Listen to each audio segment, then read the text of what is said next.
अस्सलाम वालेकुम day readers, कैसे हैं आप सब लोग। उम्मीद करती हूँ आप सब लोग खैरियत से होंगे। तो आज मैं आप लोग के साथ एक और अच्छा सा नावल लेके आई हूँ। लेकिन स्पेस पे है ये मुझे नहीं मालूम, तो राइटर का नाम और नावल नेम जो है आप लोग को लास्ट पे पता चल जाएगा। तो चलिए अब हम इसे पढ़ना स्टार्ट करते हैं। ये क्या हो रहा है? वो आकाश के कान में इतनी ज़ोर से बोला कि ऐमन के हाथ से शीशे का बाउल गिरते गिरते बचा जिसमें वो केक के लिए अमेज़ा मिक्स कर रही थी। सुहेब भाई, आपने तो मुझे डरा ही दिया। आराम से नहीं बोला जाता आपसे। वो अपनी खपत मिटाते हुए इसी पर बरस पड़ी थी। वैसे बना क्या रही हो? वो इसकी बात को नज़रअंदाज करता ललचाई नज़रों से बाउल की तरफ देखते हुए बोला था, केक बना रही हूँ लेकिन आपके लिए नहीं। मुझे अच्छी तरह याद है कि पिछली दफ़ा जो केक मैंने बनाया था आपने इसके बारे में कैसे कमेंट्स पास किए थे। वो मुँह बनाती हुई बोली थी, तो ज़रा सच बताओ मैंने क्या गलत किया था? वो केक इतना सख्त था कि दीवार में दे मारो तो दीवार टूट जाए, लेकिन केक को कुछ ना हो। वो शरारत से मुस्कुराते हुए बोला था, तो ठीक है फिर, जो मर्ज़ी कहते रहे, मगर इस दफ़ा केक अच्छा ही बनेगा और आपको चखाऊंगी भी नहीं। ऐमन ने बदला उतारा था। ओके, मुझे भी कोई शौक नहीं है बीमार होने का। ऐसा केक खाने से बेहतर है कि बंदा केक का नाम लेना भूल जाए। उसे चिढ़ाता हुआ चच्ची जान के पास चला गया था और वो खोलती रह गई। सलमान साहब और उस्मान साहब दो भाई थे। सलमान साहब बड़े और उस्मान छोटे थे।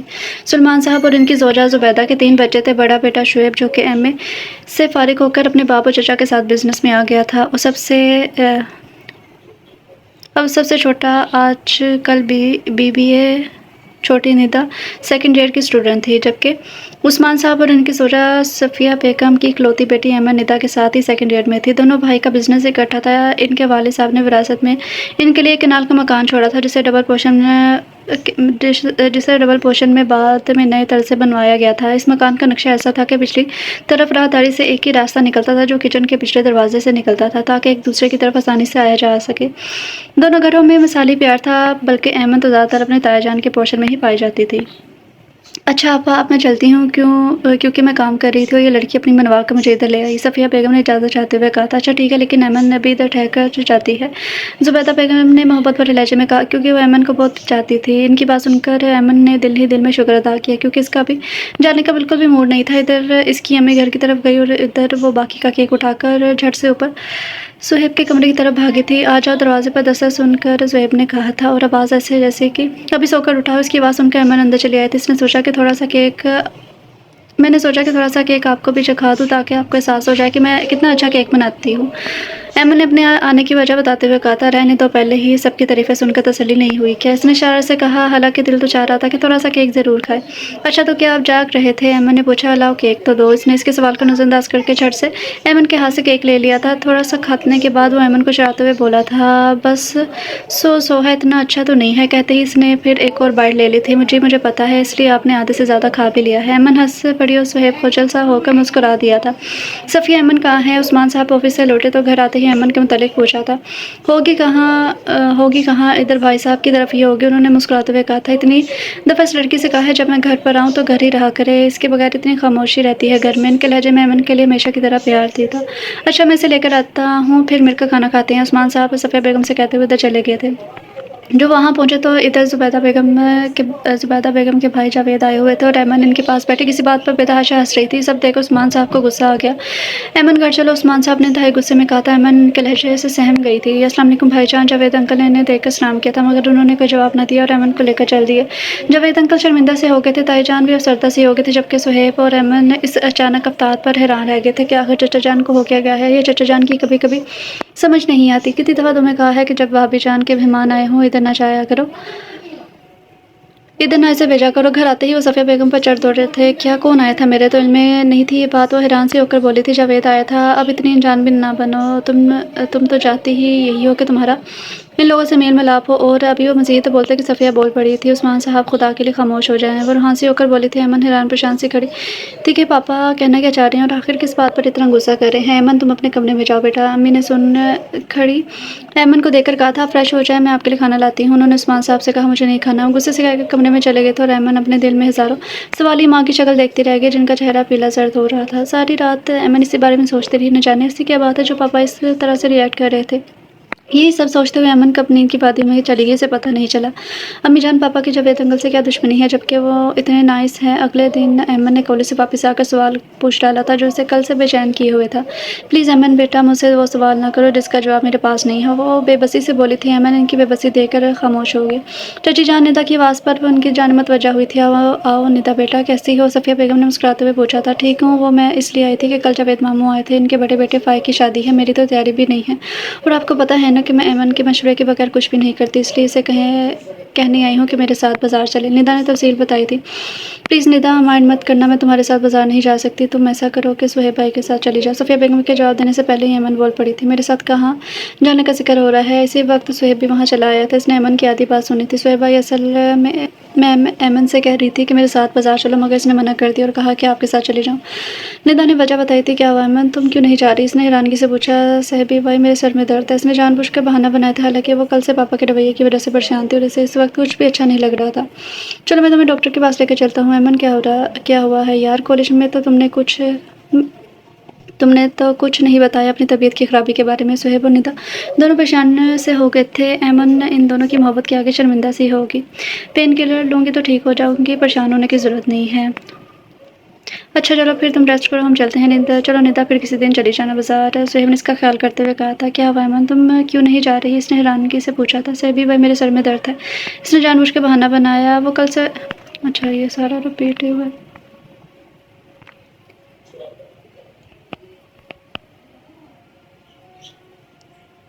अमन अगर तुम कहो तो एक कप चाय बना दूँ? निदा ने फिर से पूछा था। प्लीज़ निदा, तुम्हारा बहुत शुक्रिया, मुझे किसी चीज़ की ज़रूरत नहीं है, मुस्कुराते हुए बोली थी। देखा तुमने कितना प्यार करते हैं वो तुमसे, और तुमने अपनी परेशानी की वजह से उनकी खुशियों का ख्याल भी नहीं रखा। निदा सुहेब के जाने के बाद सफ़िया बेगम ने अमन से कहा था। जी अम्मी, मैं वाकई शर्मिंदा हूँ। निदा ने ज़रा सी भी फील नहीं किया कि मैं इसके साथ जाने से इनकार कर रही हूँ। शर्मिंदा ना हो, अब ऐसा करना, घंटे तक तुम नीता के साथ चली जाना बाजार, उसे कहना कि अब सर दर्द ठीक हो गया है। ओके अम्मी, अब जल्दी से खाना देते, बहुत भूख लगी है। इसने बशाश लहजे में कहा था। नीता आओ बाजार चलते हैं, मेरी तबीयत बेहतर है, तुम्हारा मूड भी बना था। अमन 1 घंटे के बाद निदा की तरफ पहुंच गई थी। अब सुहेब भाई सो गए हैं और तुम्हें पता तो है कि इनको उठाना कितना मुश्किल काम है। ये तुम मुझ पर छोड़ दो, तुम ताई जान से इजाज़त ले लो, मैं सुहेब भाई को उठा कर आती हूँ। वो भी बोल ही रही थी जब ताई जान वहीं आ गई थी। कैसी हो मेरी जान? अस्सलाम वालेकुम ताई जान, अब मैं बिल्कुल ठीक हूँ। और हम बाजार जा रहे हैं तो मैं सुहेब भाई को उठाने जा रही हूँ। वो उन्हें बताने लगी थी। अच्छा ठीक है जाओ, पता है चंद दिन रह गए हैं, इसलिए तैयारी करनी है, तुम चलोगी हमारे साथ? उन्होंने नैमन से पूछा। इसका दिल तो बहुत चाह रहा था कि वो भी शादी पर जाए, क्योंकि इससे फंक्शन वगैरह बहुत अच्छे लगते थे, मगर इसे पापा के रवैये की वजह से माजरत करनी पड़ी। इसका माजरत करनी पड़ी। नहीं भाईजान, मामा बिल्कुल अकेली रह जाएंगी, और आप लोग हर फंक्शन की काफ़ी सारी पिक्स बना के लाइएगा, मैं पिक्स देख लूँगी। इसने हल निकाला था। अच्छा ठीक है ताईजान ने मुस्कुराकर प्यार से देखा और इनका दिल अनजाने से दुख से भर गया था। सुहेब भाई उठिए प्लीज़, बाजार चलते हैं। सुहेब भाई उठिए, वो इसका कंधा हिलाकर उठा रही थी। अभी इसने 10वीं दफ़ा आवाज़ दी थी कि सुहेब ने एकदम से आंखें खोल दी। अमन घबरा कर पीछे हुई, से अंदाज़ा नहीं था कि वो इतनी जल्दी उठ जाएगा, क्योंकि सभी जानते थे कि इसे नींद से उठाना कितना मुश्किल काम है। क्या बात है अमन को देखकर वो अनजाने में खुश हुआ था। इसने अपने दिल में एक खुशगवार एहसास को महसूस किया था जिसे वो कोई नाम नहीं दे सकता था। वो मैं कह रही थी कि शादी में थोड़े दिन रह गए हैं, मैं निदा को ढेर सारी शॉपिंग करनी है और तैयारी भी करनी है, इसलिए कोई भी दिन वेस्ट करने के बजाय आज ही बाजार चलते हैं। इसने तफसील बताया था। वो सब तो ठीक है, लेकिन तुम्हारी तबीयत अब कैसी है? इसने पूछा था। अब ठीक है, इसलिए कह रही हूँ कि चलते हैं। अच्छा तुम चलो, मैं फ़्रेश होकर आता हूँ। वो फ़ौरन मान गया था। मैं निदा से कहती हूँ कि तैयार हो जाए, वो ये कहती कमरे से बाहर निकल गई। हैरत है मैं इतना एक्टिव होकर कैसे उठ गया, जबकि सोकर उठने के बाद मुझ पर घंटा सुस्ती छाई रहती है। वो अपने आप में हैरान होता तैयार होने लगा था। मेरी तौबा, जो मैं आइंदा तुम दोनों के साथ कभी शॉपिंग पर आऊँ। बाहर दुकान पर रुककर तुम लोग दुकानदारों पर ज़रूरत से ज़्यादा रहम कर रही हो कि कहीं वो तुम लोग से पैसे बटोरे बगैर घर न चले जाएँ। सुहेब ने बहुत अकताए हुए लहजे में कहा था। येलो वाला पैक करवा लो, एमा ने सुहेब के तरफ देखकर कहा था, और उन्होंने वही ड्रेस पैक करवा लिया। वो था भी इतना खूबसूरत जो कि निदा ने मेहंदी की मुनासिबत से ले लिया था। चलिए सुहेबी भाई आप चलते हैं घर, लेकिन जाने से पहले मैं आइसक्रीम ज़रूर खाऊंगी और टूटी फ्रूटी ही खाऊंगी। प्लीज़ ये ना कहिएगा कि पता नहीं टूटी फ्रूटी में क्या क्या कुछ डाला होता है। वो मॉल से बाहर आकर बुलंद आवाज़ में अपने ख्यालात बता रही थी कि इसके इतने मासूम से लहजे को सुनकर एक लड़के ने मुड़कर इनकी तरफ देखा। सुहेब को देखकर वो उनकी तरफ चला आया था। सुहेब कैसे हो यार? इसने सुहेब से हाथ मिलाया था। अरे उमर, मैं ठीक हूँ, तू सुना, तू कैसा है? सुहेब इसे पहचान चुका था। ठीक हूँ, जब से कॉलेज छोड़ा कभी शक्ल ही नहीं दिखाई, उमर ने शिकवा किया था। एनीवे स्टडी में मसरूफ़ हो गया था। ये मेरी बहन और ये मेरी कज़न। शोएब ने तारुफ़ करवाने के बाद उमर ने एक गहरी निगाह अहमद पर डाली थी, जबकि अमन को इसके अंदाज से कोफत हुई थी। चले सहबी भाई, अब आपको देर नहीं हो रही है। अमन ने अपनी सारी कोफत शोएब पर निकालते हुए कहा था। निदा इस दौरान खामोश रही थी। ओके उमर, फिर मिलेंगे, अब चलता हूँ, अल्लाह हाफिज़। इसके बाद वो लोग पार्किंग में आ गए थे, जबकि उमर की निगाह ने अमन का दूर तक पीछा किया था। अमन ताईजान वगैरह के शादी पर जाने के ख्याल से बहुत उदास थे, लेकिन इसने अपने दिल को अम्मी जान की खातिर समझा लिया था। बचपन से लेकर अब तक वो कभी भी निदा वगैरह के बगैर नहीं रही थी। अलबत्ता ताईजान अपने मेके का चक्कर लगा लेती थी, मगर निदा और सुहेब इधर ही इनके पास रुक जाते थे, क्योंकि वहाँ इनके सब कज़न इनसे बड़े थे और इनका दिल ना लगता था। पहली दफ़ा ऐसा हुआ था कि सब जा रहे थे। ताईजान, आप प्लीज़ जल्दी आइएगा, मैं आप सबको बहुत मिस करूँगी। अब भी वो इधर बैठी इनके कान खा रही थी। अच्छा बेटा, हम वलीमे से अगले दिन ही वापस आ जाएंगे। अब खुश ताईजान ने इसे प्यार से कहा था। अच्छा, अब मैं निदा के साथ तैयारी करवा दूँ, वो चहकते हुए बोली थी। अमन, तुम हमारे साथ जाने से उदास ना हो, ऐसा करती हूँ मैं भी रुक जाती हूँ। निदा ने इसकी उदासी नोट करते हुए कहा था। अरे नहीं निदा, कैसी बात करती हो, 4-5 दिन की तो बात है, देखना कितनी जल्दी ये दिन गुजर जाएंगे और तुम्हारी सारी तैयारी का क्या होगा। आखिर में इसने शरारत से मुस्कुराते हुए कहा था। ऐसा करना, तुम चली जाओ, मगर शादी से वापसी पे मुझे कोई मज़े की कहानी सुनाना। तुम मेहंदी की प्लेट लेकर जाती हुई किसी से टकराई और इसके दिल में उतर गई। अच्छा, अब ज़्यादा पहनने की ज़रूरत नहीं है, जल्दी जल्दी पैकिंग करवाओ ताकि कोई चीज़ रह ना जाए। निदा ने मुस्कुरा दिया था। हेलो, फ़ोन की बेल पर सुहेब ने फ़ोन उठाया था। अस्सलाम वालेकुम सुहेब, मैं उमर बोल रहा हूँ। दूसरी तरफ से तारुफ़ करवाया गया। ओ वालेकुम सलाम, कैसे हो उमर, आज कैसे याद कर लिया। हाँ मैंने तो याद कर लिया, तूने तो इतनी भी ज़हमत नहीं की। इसने सुहेब को शर्म दिलानी चाहिए। चल अब ज़्यादा ना बना कर, फ़ोन कर ही लिया है तो अब। सुहेब बालों में हाथ फेरता हुआ बोला। तूने फ़ोन किस लिए किया है यार, अब कुछ बोलेगा भी कि नहीं। उमर की खामोशी ने सुहेब को उलझा दिया था। उमर ने अपने लबों पर ज़ुबान फेरी और एक लंबी सांस खारिज की थी। एक्चुअली यार, तुम तो जानते हो ना कि मैं अपनी एजुकेशन कंप्लीट करने के बाद पापा का बिज़नेस ज्वाइन कर लिया था, तो अब मैं क्या करूं बताओ भी यार। क्या बात है, तुम चुप क्यों हो जाते हो। उमर कहकर खामोश हो गया तो ज़ुहैब अब आ गया था। तो यार अब मैं सेटल्ड हो गया हूँ और मामा चाहती हैं कि मैं शादी कर लूँ। इतना कहकर फिर से खामोश हो गया। फिर आगे भी बोल अब ना। ज़ुहैब तवज्जो से उमर की बात सुन रहा था। इसके एक बार फिर चुप होने पर अब वो ज़रा तहम्मुल से बोला था। तो यार मैंने तुझे इसलिए फ़ोन किया है कि मैं मामा को तुम्हारी कज़न अमन के रिश्ते के लिए भेजना चाहता हूँ। मैंने आखिरकार बोल ही दिया था क्या। ज़ुहैब को झटका लगा था, लेकिन यार अमन एंगेज्ड है। ज़ुहैब को खुद भी नहीं पता चला कि आखिर इसने उमर से झूठ क्यों बोला था। अच्छा ठीक है। फिर उमर ने भी इधर उधर की चंद बातों के बाद फ़ोन बंद कर दिया था। मैंने उमर से झूठ क्यों बोला, सिर्फ इसलिए कि मैं नहीं चाहता कि अमन हमसे दूर हो। मगर फिर इसके दिल से आवाज़ आई कि नहीं, वो अमन से मोहब्बत करता है, आज से नहीं बल्कि हमेशा से। इसलिए तो जब अमन खुश होती है तो इससे ज़्यादा वो खुश होता है, और जब अमन उदास होती है तो वो भी इसी उदासी से देखी नहीं जाती। और जिस दिन वो इसके कमरे में इसको जगाने आई थी तो इसका दिल चाहा कि अमन इसी तरह रोज़ से बड़े प्यार से जगाए। भाई ये किस बात पर इतना मुस्कुराया जा रहा है। निदा ने आकर ज़ुहैब को देखा था, जो अमन के ख्याल में मुस्कुरा रहा था। वो कुछ नहीं, बस ऐसे ही। ज़ुहैब एकदम गड़बड़ा गया था। ऐसे वैसे कुछ नहीं, अमन के बारे में सोच रहे थे ना। निदा आंखें घुमाते हुए बोली थी। निदा बाज आ जाओ। ज़ुहैब ने निदा को मसनूई गुस्सा दिखाते हुए कहा था। क्यों जी, अभी मैंने खुद आपके दोस्त से आपकी गुफ्तगू सुनी है तो मुझे एहसास हो गया, और आपकी आंखों में इस फ़ोन के बाद इतने प्यारे रंग थे और होंठों पर दिल फरेब मुस्कुराहट। मैं समझ गई कि आपको अमन से मोहब्बत है। असल में भाई मैं भी दिल से ही चाहती हूँ कि अमन हमेशा हमारे पास रहे।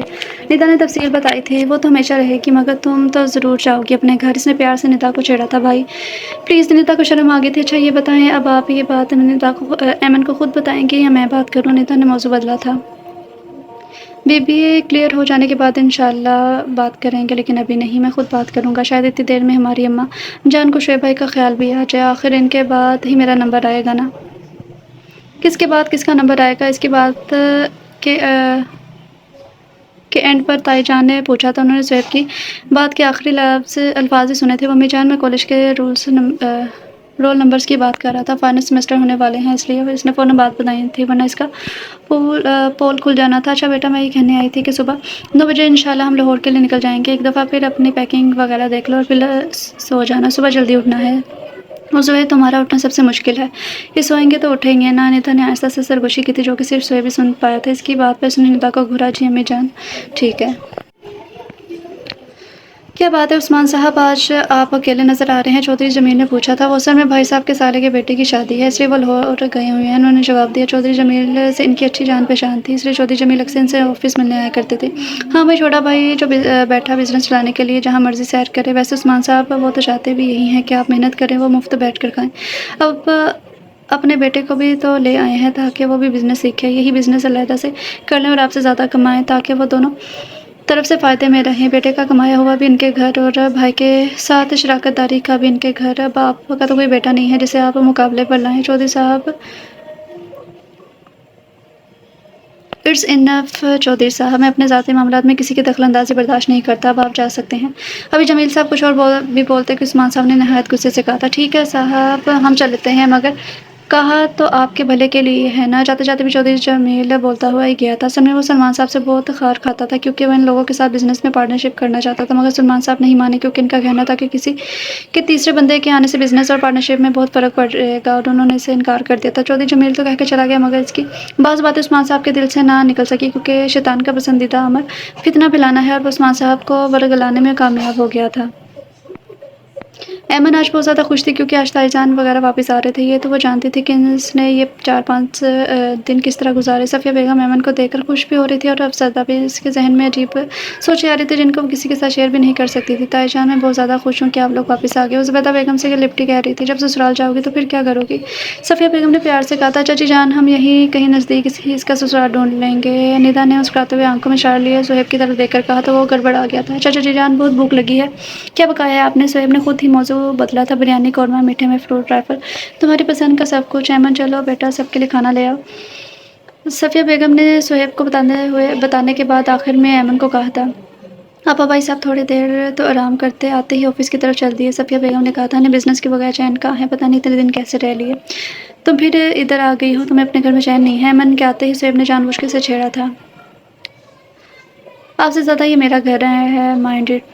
ऐमन ने इसे चिढ़ाया था, है ना शुएब भाई? इसने शुएब भाई की हिमायत लेनी चाहिए थी। बिल्कुल ठीक, मेरी गुड़िया को तो कोई तंग ना करे। शुएब भाई ने नहायत प्यार से कहा था, ये निदा कहाँ है? इसने खुद से इतना नहीं किया कि मुझे तस्वीरें दिखा दे, पता नहीं मैंने इतना सब्र कैसे कर लिया। ऐमन ने निदा को ना पाकर कहा था, आ गई हूँ, पता था मुझे कि तुम से सब्र नहीं होगा, मगर मैं इस नींद का क्या करती जो मुझ पर ज़बरदस्ती हावी होगी, तो मुझे सोना पड़ा। निदा ने अपने कमरे से निकलते ही कहा था, अरे ऐमन, एक बात तो हमने तुम्हें बताई ही नहीं कि शुएब भाई फॉल इन लव। सुहेब ने आंखें घुमाते हुए ऐमन पर नया इंकशाफ किया था, क्या मैं नहीं मानती? शुएब भाई अपनी आंखें हमेशा झुका कर चलते हैं और ऊपर उठाएंगे तो कोई लड़की नजर आएगी ना? ऐमन हैरानगी से बोली थी, एक्चुअली हुआ यूँ कि जब हम मामू के घर पहुँचे, शुएब भाई ने बेल बजाई, तब इंदा आप भी शायद दरवाजे के नज़दीक ही थी, तो उन्होंने दरवाज़ा खोला तो शुएब भाई ने देखने में ऐसे मगन हुए कि जैसे बेल पर हाथ हटाना ही भूल गए थे। और इधर मैं हैरान और तब इंदा आप भी परेशान होगी कि ये हाथ क्यों नहीं हटा रहे। बिलाखिर मैंने आगे बढ़कर भाई का हाथ हटाया था तो ये होश की दुनिया में वापस आए थे, बस फिर क्या था, मैंने इनके दिल की चोरी पकड़ ली है, तो शुक्र है कि अबू जान पीछे थे। शुएब ने सारी बात ऐमन के गोश की थी। सच शुएब भाई? ऐमन ने कहा तो शुएब भाई बिल्कुल यूँ मुस्कुराए जैसे किसी दुल्हन की तरह शर्मीली मुस्कुराहट हो। अब ये बताएं कि मंगनी कब करवाएंगे? एफएससी करके फ़ारिग हो जाऊँ, इंशाल्लाह डायरेक्ट शादी करूँगा। तुम लोग भी अपनी पढ़ाई से आज़ाद हो जाओ, फिर फुल एंजॉय करना। इतनी देर में ताबी का भी बीए मैथ में कंप्लीट हो जाएगा। उन्होंने अपना प्लान बताया था। तबिंदा बीए कर रही थी, ऐसा कहे ना कि असल बात इनकी ग्रेजुएशन मुकम्मल होने के बाद आपने करनी है। ताबी का होने की है मेरा और निदा का तो साथ सिर्फ बहाना है। अमन ने मुस्कुराते हुए शरारत से पूछा था तो सवाई मुस्कुराहट के शुएब के पास कोई जवाब ना था।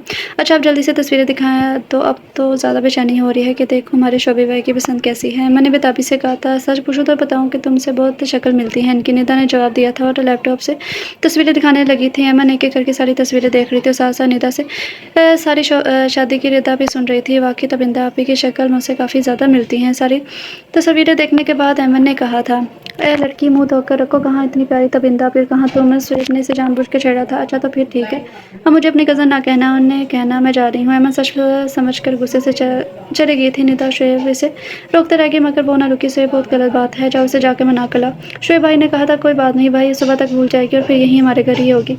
इसने लापरवाही से कहा था तो शुएब खामोश हो गया और वो भी वहाँ से चल दिए थे।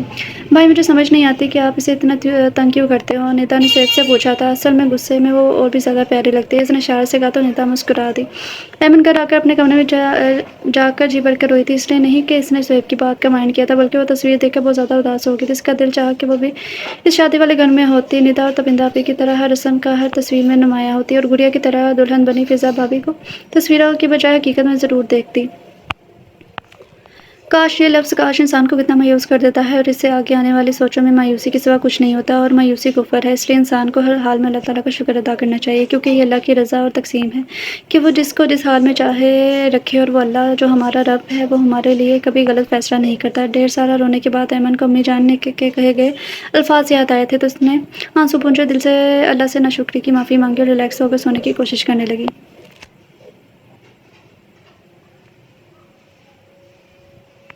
यूँ ही हँसते मुस्कुराते दिन गुजर गए थे। इन दिनों में अयमन और निदा ने अपना एफएससी फर्स्ट डिवीज़न पास करके मुकम्मल कर लिया था। सुहेब ने एमबीए में एडमिशन की तैयारी शुरू कर दी थी, क्योंकि वो एमबीए लाहौर से करना चाहता था। भाई मैं अंदर आ जाऊँ, निदा ने सुहेब के कमरे के दरवाजे पर खड़े होते हुए अंदर आने का पूछा था। अरे आओ ना अंदर, इसने पैकिंग करते हुए मसरूफ़ से अंदाज में कहा था। भाई आपने अयमन से कोई बात तो की ही नहीं और आप लाहौर जा रहे हैं? निदा के पास बेड पर बैठते हुए बोली थी। निदा इसके पास बैठती हुई बोली थी, हाँ मैं भी ये सोच रहा था कि आज किसी न किसी तरीके से बात कर ही लूँ। उसने पुरसोच अंदाज में कहा था। ऐसा करें आज शाम में से आइसक्रीम खिलाने ले जाएँ, ऐसे आइसक्रीम बहुत ज़्यादा पसंद है और मैं आप लोग के साथ नहीं चाहूँगी। वैसे भी वो आपसे नाराज़ है।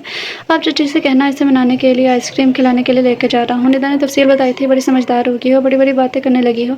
असल में भाई मुझे आप दोनों से बहुत मोहब्बत है। मैं चाहती हूँ कि आप दोनों हमेशा एक दूसरे के साथ खुश रहें। निदा ने वज़ाहत दी। सुहेब ने प्यार से अपने साथ लगाया था, तो इसके साथ लाहौर जाने का सोच कर गमज़दा हुई थी।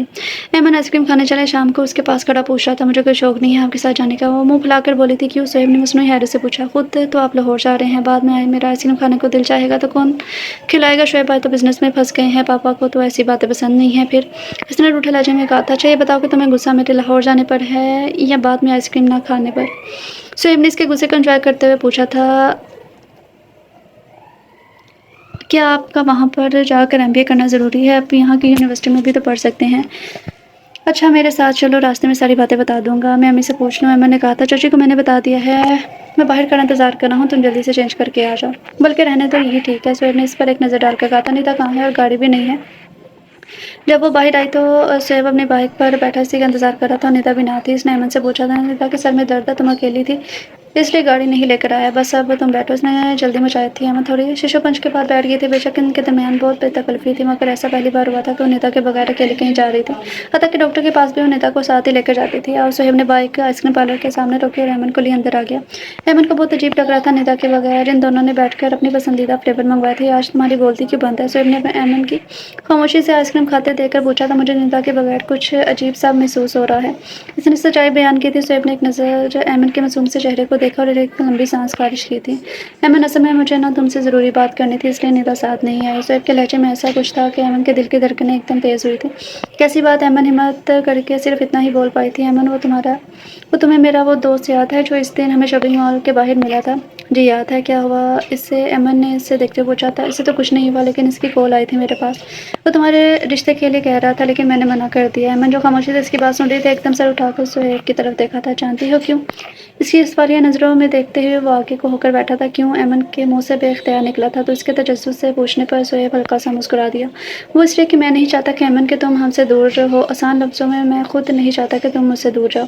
अयमन देखो, मेरी बात का बुरा मत मानना, लेकिन मैं सच में तुम्हें खुद से दूर होता नहीं देख सकता, नहीं रह सकता। मैं तुम्हारे बगैर मोहब्बत करता हूँ। मैं तुमसे आज से नहीं बल्कि हमेशा से करता आया हूँ। उसने गंभीर लहजे में कहा था। अयमन मुँह खोले हैरानगी से सुहेब को देख रही थी। ये आप क्या कह रहे हैं? वो मुश्किल इतना बोल पाई थी कि सच अयमन, मैं नहीं जानता कि कब और कैसे तुम इतनी अच्छी लगने लगी हो। देखो, मुझे तो इतना भी नहीं पता कि तुम मेरे बारे में क्या सोचती हो। सुहेब यार प्लीज़, मेरे नाम के आगे से ये भाई का दम छला हटा कर बात करो। उसने इसकी बात काटी थी। मेरे पास आपके सवाल का जवाब नहीं है। अयमन ने नज़रें नीचे की आस्था से कहा था, क्योंकि इसकी बातें सुनकर इसका दिल अजीब तरह से धड़कने लगा था और इसकी रंगत भी सुर्ख हो रही थी। सुहेब ने इसे गौर से देखा। उसका एक एक नक्श अपने दिल में महफूज कर रहा था। ठीक है, अब शाम के 6 बजे हैं, मैं रात 12 बजे तुम्हें फ़ोन करूँगा। तुम बेशक कोई बात ना करना, लेकिन तुम्हारे फ़ोन अटेंड करने को मैं हाँ समझूँगा। और इतना मुझे यकीन है कि तुम फ़ोन ज़रूर अटेंड करोगी, क्योंकि अल्लाह ने मुझे बिन मांगे सब कुछ दिया है। मगर तुम्हारे साथ की दुआ मैंने अल्लाह से बहुत दिल से की है और वो मुझे मायूस नहीं करेगा। चलो अब आइसक्रीम ख़त्म करो, चलते हैं। सुहेब ने आखिर में इसकी तवज्जो पिघलती हुई आइसक्रीम की तरफ दिलाई थी। बस, अयमन ने मुख्तसर कहा था। वापस आने पर भी अयमन खामोश थी, मगर इसकी सोचें ज़रूर शोर मचा रही थी। इसे सुहेब का ऐसे कहना बुरा नहीं लगा था। क्या मोहब्बत यूँ ही एकदम से हो जाती है कि जिस बात का आपको एहसास भी ना हो और किसी दूसरे की ज़रा सी तवज्जो इस तरफ दिलाने से आपको इसका एहसास शिद्दत से हो जाए। अयमन मैं फ़ोन करूँगा ज़रूर। सुहेब ने बाइक रोक दी थी। अयमन को एहसास भी ना हुआ कि कब इन्हीं सोचों में घर आ गया था और सुहेब को देखे बगैर अंदर चली गई थी। सुहेब भी खामोशी से अपने घर की जानिब चल पड़ा था। शाम 6 से 12 बजे का टाइम बहुत कुछ सोचते गुजरा था। अयमन को सिर्फ इस बात की फ़िक्र थी कि वो इससे बात कैसे करेगी। पूरे 12 बजे इसका मोबाइल बज उठा था। अयमन ख्यालों की दुनिया से बाहर आई थी। देखा तो सुहेब की ही कॉल थी। हेलो। इसने धड़कते दिल के साथ फ़ोन उठा लिया था। कैसी हो अयमन? सुहेब ने पूछा। ठीक हूँ। इससे बात ही नहीं की जा रही थी और वो हैरान थी कि वो जो बेतहाशा बातें सुहेब के साथ करती थी अब उसे क्या हो गया। मैं आपसे कोई सवाल नहीं पूछूंगा बल्कि तुम्हारे फ़ोन अटेंड करने पर ही मैं समझ गया हूँ और मुझे अपने अल्लाह पर पूरा यकीन था। और सुहेब यूँ ही हल्की-फुल्की बातें करता रहा। अहमद की झिझक दूर हो गई ताकि अयमन की झिझक दूर हो जाए। अयमन खामोशी से सुनती रही। एक बात बताएं कि आप लाहौर क्यों जा रहे हैं? ताकि अपने प्यार की शिद्दत का अंदाज़ा कर सकूँ और तुम्हें भी अंदाज़ा हो जाए कि तुम मुझसे कितना प्यार करती हो। सुहेब ने फिर से गंभीर लहजे में कहा था। बस अब मुझे नींद आ रही है। अयमन इसका जवाब सुनकर फिर शर्म से सुर्ख हो गई थी। अच्छा चलो ठीक है अब सो जा। मुझे तो खैर नींद नहीं आएगी और सुनो कल हमारी तरफ ज़रूर आना। फिर मैं परसों चला जाऊँगा और मैं चाहता हूँ कि कल के दिन को यादगार बनाए।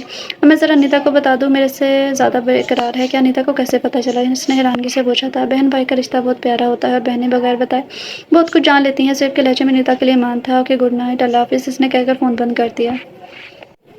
ये आप क्या कह रहे हैं भाई साहब? उस्मान साहब ने तकरीबन गुस्से से सलमान साहब से कहा था जिन्होंने शुएब के रिश्ते का जावेद की बेटी तबिंदा से जिक्र किया था। मैंने ऐसा क्या गलत कह दिया उस्मान? ये मेरे बेटे की ख्वाहिश है। उन्होंने फिर भी नरमी से जवाब दिया था। आप जानते हैं कि मैं इस शख्स से कोई नाता नहीं रखना चाहता और आप इसे समधी बनाकर इसकी बेटी को इस घर में लाकर सारी ज़िंदगी का रिश्ता जोड़ना चाहते हैं। उस्मान ये बात मत भूलो कि इसके साथ तुम्हारा रिश्ता तुम्हारे कहने से ख़त्म नहीं हो जाता। तुम्हें तो इसका एहसानमंद होना चाहिए कि इसने तुम्हें प्लीज़ भाई साहब मैं माजी की कोई बात दोहराना नहीं चाहता। उस्मान साहब ने इसकी बात काटी थी। ठीक है उस्मान तुमने हर जगह अपनी ज़िद दिखाई है अपनी बात मनवाई है मगर इस दफ़ा सवाल मेरी बेटी की खुशी का है जो मैं हर हाल में पूरी करूँगा। उन्होंने ख़त्मी लहजे में कहा था। अब ये खुशी आप मेरे बगैर ही पूरी कर लें मुझे कोई इतराज़ नहीं। उन्होंने आखिरी बात कही और उठ कर चल दिए।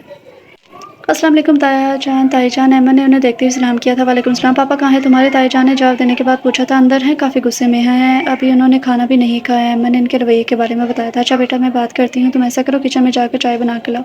ताई जान इसे रिलैक्स करने के लिए कहा था। उस्मान क्या हो गया है मेरे भाई? ताई जान अंदर कमरे में आकर बोली थी जबकि सलमान साहब खामोश खड़े रहे। कोई बात नहीं है भाभी मैंने भाई साहब को सारी वजह बता दी है। अगर ये फैसले पर कायम है तो मैं भी अपने फैसले पर कायम हूँ और मैंने अपने वकील से भी बात कर ली है कारोबार अलग करने की। और इस घर का जो पिछला रास्ता है कट्टा है इसके दरमियान में दीवार बनाने लगा हूँ ताकि आपके मेहमान आपके से समझी आने वाले आपकी तरफ ही रहे हमारी तरफ इन्हें आने की या हमें इनकी तरफ जाने की कोई ज़रूरत नहीं है। उन्होंने बिल्कुल दोनों का जवाब दिया था जैसे वो पहले से सब कुछ सोचे बैठे थे। दरअसल चौधरी जमील आकर मुसलसल इनकी ब्रेन वॉशिंग करने में लगा था और आज वो कामयाब हो गया था। ये कैसी बात कर रहे हो? जानते नहीं हो कि क्या तुम्हारे इस फैसले से सफ़िया और अहमद पर क्या गुजरेगी? मगर तुम्हें क्या परवाह? तुमने तो सफ़िया जैसी बीवी की वफ़ा का कोई सलाह नहीं दिया तो किसी और का क्या दोगे? सलमान साहब नहायत अपसरदगी से बोले थे। मगर उस्मान हर दफ़ा तुम्हारी बात मानकर हमने खुद अपना नुकसान किया है और मुझे यकीन था कि एक वक्त ऐसा आएगा कि तुम गलत बात पर हमारे सामने डट जाओगे और आज वो वक्त आ गया है। खैर तुमने सारे नाते तोड़ने का सोचा है तो हम इस भी रिश्ते को ज़बरदस्ती खींचना नहीं चाहेंगे। तुमने अपने वकील से बात कर ली है तो इसे कर ले आना और अपनी पार्टनरशिप अलग कर लो। अगर कहो तो वो ऑफिस जहाँ हम दोनों बैठे हैं वो जगह भी तुम ले लो। मैं अपने बिज़नेस के लिए कोई जगह देख लूँगा मगर अपने बेटे शुएब की शादी में जावेद की बेटी तबिंदा से ही तय करूँगा इंशाल्लाह। सलमान साहब ने नहायत शिकस्तगी से कहा मगर उस्मान पर बिल्कुल भी असर ना हुआ था। जबकि ज़ुबैदा और सफ़िया बेगम दोनों भाइयों की गुफ्तगू सुनकर सारों की तार हो रही थी। अहमद इधर मेरे पास आओ। अहमद कमरे में चाय लेकर आए तो उस्मान साहब ने इसे अपने पास बुलाया था। जी वापस ने ट्रे रखकर इनके पास आकर पूछा था। देखो इनसे अब हमारा कोई रिश्ता नहीं है। अगर तुम इनसे कोई तल्लुक़ रखा या इनकी तरफ गई तो तुम अपने बाप का मरा हुआ मुँह देखोगे। उस्मान साहब ने नहायत सफाकी से तमाम हदें पार कर दी थी। अमर बेचारी तो हक्का बक्का रह गई थी। एकदम क्या हो गया? इनकी बात सुनने की देर थी कि उस्मान साहब ज़ुबैदा बेगम उठ गए थे। अल्लाह तुम्हारे नसीब अच्छे करे। मैंने तुम्हारे लिए पता नहीं क्या क्या सोचा था। ज़ुबैदा बेगम ने अमन को गले लगा कर इसका माथा चूमते हुए कहा और बाहर की जानिब चल दी। जबकि अमन की आवाज़ अंदर ही घुट गई थी और उसका दिमाग जैसे माफ़ हो गया था। मगर जब उस्मान साहब ने इसे शाने से पकड़कर बेड पर बिठाया तो वो जैसे अपने हवासों में बेदार हुई थी। क्यों पापा क्यों किया आपने ऐसा? बेतहाशा रोते हुए उसने पूछा था। ये सब तुम्हारी वजह से बेटा। मैं अपने आप को कैसे समझाऊं? उन्होंने बेरब्त से जुमले कहे और खामोश हो गए। अजनबी शहर के अजनबी रास्ते मेरी तन्हाई पर मुस्कुराते हैं। मैं बहुत देर तक यूं ही चलता रहा, तुम बहुत देर तक याद आते रहे। वो लोग गाड़ी में बहुत दूर तक का सफ़र करके दूसरे शहर पहुंच गए थे। ये है हमारा घर, उस्मान साहब ने बहुत खुशी से कहा था। इनके इस तरह कहने पर अहमद ने बेसाख्ता नज़र उठाकर देखा तो वाकई एक शानदार महलनुमा घर था। अहमद सफ़िया अंदर चला। उन्होंने बैक वक्त दोनों को मुखातिब किया था। वो दोनों एक दूसरे से नज़र चुराकर घर में दाखिल हो गई थी। उस्मान साहब इनको घर के एक एक चीज़ दिखा रहे थे और वो दोनों खामोशी से खड़ी थी। ये है मेरी बेटी का कमरा, उन्होंने कहते हुए कमरे का दरवाज़ा खोल दिया, जिसमें लाइट ग्रे कलर का वॉलपेपर इसी से मैच करते हुए पर्दे और फर्नीचर था। एक लम्हे को अमन को ऐसा लगा जैसे वो बादलों के दरमियान खड़ी हो। इसका कमरा इसकी पसंद के मुताबिक था। पापा ने मेरी पसंद का ख्याल तो रख लिया, मगर मेरे जज्बात का ख्याल न रखा। इसने दिल में सोचा था, मेरा ख्याल है कितने लंबे सफ़र से आए हैं, थोड़ा रेस्ट कर लें। उस्मान साहब ने दो टोक अल्फाज में कहा तो इनका कोई रिस्पॉन्स ना पाकर कहा था। इनके कमरे से जाने के बाद अहमद बेड पर लेट कर रोने लगी। जाने कब से इसने अपने आंसू पापा की वजह से जब्त किए हुए थे, क्योंकि शहर छोड़ने का फैसला भी इसका अपना था। पापा, मुझे आपसे एक ज़रूरी बात करनी है। बिज़नेस अलग होने के बाद जब पापा ने आकर अम्मी को बताया कि इनके वकील ने सारा मामला हल कर दिया, तो अम्मी ने पापा से कहा, हाँ बेटा बोला, पापा इस घर और इस शहर में रहते हुए ताईजान वगैरह से नाता तो तोड़ लिया, मेरे लिए बहुत मुश्किल है। इसलिए मैं आपसे ये कहूँगी कि आप अपना नया बिज़नेस किसी दूसरे शहर में शुरू कर लें और इस घर को बेच दें।